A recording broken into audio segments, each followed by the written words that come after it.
So in the last vlog, I went to Weller Books in Salt Lake City. I thought I would just show and talk about the stuff that I bought, even though it was from the last vlog. But I want to get used to vlogging at home more often, so this is the perfect way. Actually, all of the books I bought were used books, which is really cool. One of them I had just recently put on my list of like wanting to read. It's this old edition from like the 70s, and it's just Franny and Zoe by Salinger, and like I have no connection towards Catcher in the Rye. I remember reading it in high school, and I don't love it. My battery died, but I think what I was saying is I just don't think that we should be perpetuating the type of character that character is. However, I've heard really good things about this. This is like pretentious people talking and thinking about pretentious things, which I happen to adore in books. It's like one of my favorite genres. Similar to, I mean, different book completely, but like similarly, If We Were Villains by M.L. Rio and Secret History by Donna Tartt. Those are two of my favorite books of all time, but it's like very pretentious college kids going through and talking about pretentious things. And I don't know what it is. Maybe it's because that is like so far removed from my life. Maybe that's why, I don't know. I've heard really good things about this though, and I'm excited. I actually started reading the first few pages last night, and I was already very much into it, like very much. And like, look how old this copy is. I just love old books. This has some person's name, and it says Lompoc, California, which I thought was fitting, being from California. It also says it was 95 cents back in the day. I don't remember how much I paid for this, but I think it was like less than $4. I got this book, I Am Madam X by Gioia Diliberto. It's basically like, kind of like a fake memoir of the person that was portrayed in this famous painting. The painting is called Madam X by John Singer Sargent, I think is the name of the painter.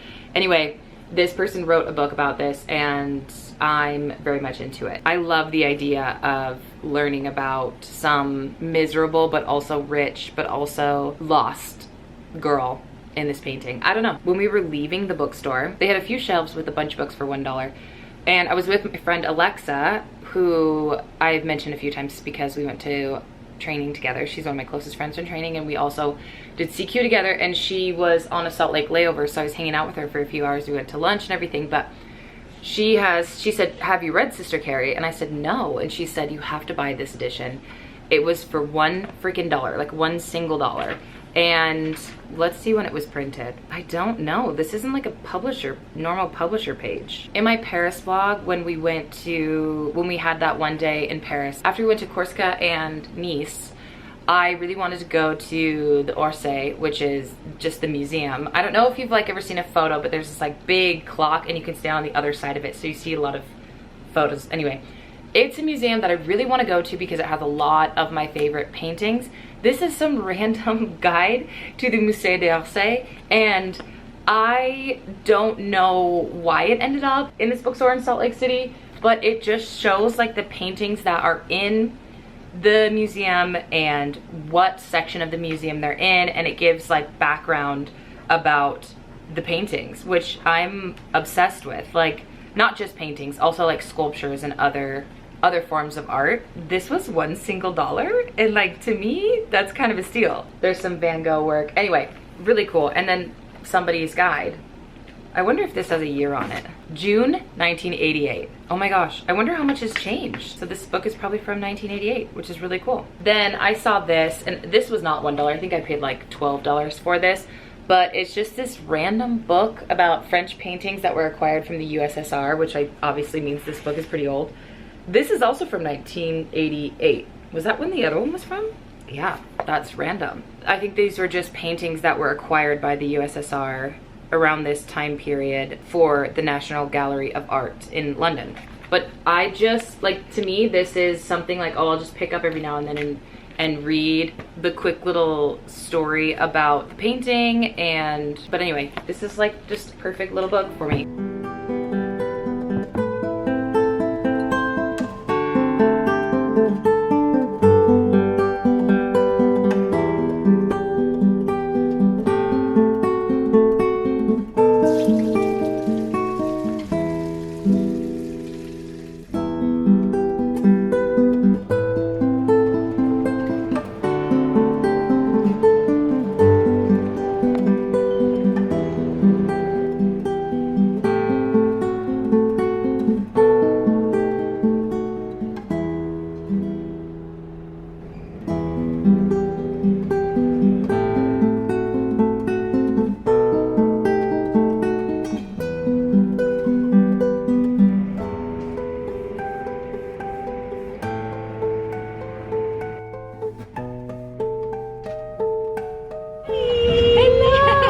Mrs. Naya. It's so pleasure. She's very sweet. She graduated with Sabrina. And Sabrina's been in my videos before, so. Oh my gosh. I love it. Nyan was my A, and she was fantastic. Oh my god, thank you so much. It was great flying with you.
Hello, I am in Grand Rapids. Yesterday was kind of an easy day. It was Salt Lake to Detroit, Detroit to Grand Rapids. I picked this trip up out of Salt Lake, so this is a Salt Lake origination trip. So yes, this is not an LAX based trip, but I am still technically LAX based, obviously. We got into the hotel maybe a little after midnight, and later today we go Grand Rapids to Atlanta and then Atlanta to Salt Lake. It is a very late release though. I think it's like a 1 a.m. release. We have a lot of flights between Atlanta and Salt Lake daily, and the very last one is like, it departs at like 10 p.m. or something like that. And so it doesn't even land till like almost 1 a.m. in Salt Lake. So it is a late release. However, this is a long layover in Grand Rapids. It's 18 and a half hours. A little bit of time was cut out from that because we did have to sit on the taxiway like for quite a long time last night after we landed. We like sat in front of our gate for 25 minutes because I just don't think there was enough ground crew at Grand Rapids, so we had to wait, and yeah, it took some time off of our layover, but it's fine. Today, the one thing I did really want to see here in Grand Rapids was the Grand Rapids Art Museum, and there was this bagel and coffee place that had a vegan cream cheese option, and they have a raspberry latte, and that sounds incredible. So that's what I'm gonna do first because I haven't eaten anything yet this morning. And then I say morning, it's 1 p.m. And then I want to go to the art museum, and I think that might be all I really have time for. I wanted to work out this morning here in the hotel because it's a really nice gym here, but I just didn't. I don't know, lately I felt like it's been nearly impossible for me to wake up, and I hate that. Like, I don't want that, but that's how it feels. Today will be an easy-ish day though. I was worried it was gonna be a hard day. I don't know the mileage. Let's check the mileage on the first flight, because on the second flight, it departs late enough, even though it's like a 3-hour flight, it departs late enough to where there's no meals for first class, and I am working A position, so I don't have to serve a meal in first class. I probably will have to serve a meal on this first flight because it's blocked for an hour 58, but let's check the miles. Okay, no meal, I think. 641 miles, and we only serve meals if it's 899 miles or more. So today's actually kind of an easy day. I was worried that today was gonna be a hard day. It'll be hard in the sense that it's late, but that's about it. I haven't sat down in front of the vlog camera for a while and chatted. I think that without getting too much into it, I had recently, like 3 months ago, gotten off a medication that was for hormonal acne. I had to get off of it for other reasons, and so I did not realize I'd been on it for like 5 years, since I was 25, and I did not realize like how much that it would affect my hormones coming off of it.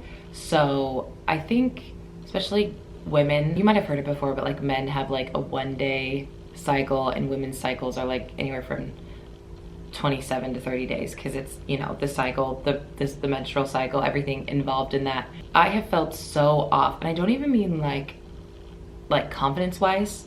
I just mean like it's been harder to feel like myself lately, and so I think it's getting better. I know it can take up to 6 months for you to feel back to normal after getting off that medication, so hopefully, you know, hopefully in the next like 2 months I feel normal, but I just feel like it's kind of affected everything, which is why I haven't vlogged very much like in front of the camera. I did just get back from a girls trip in New York with 2 of my best friends. I did get some clips, not a lot.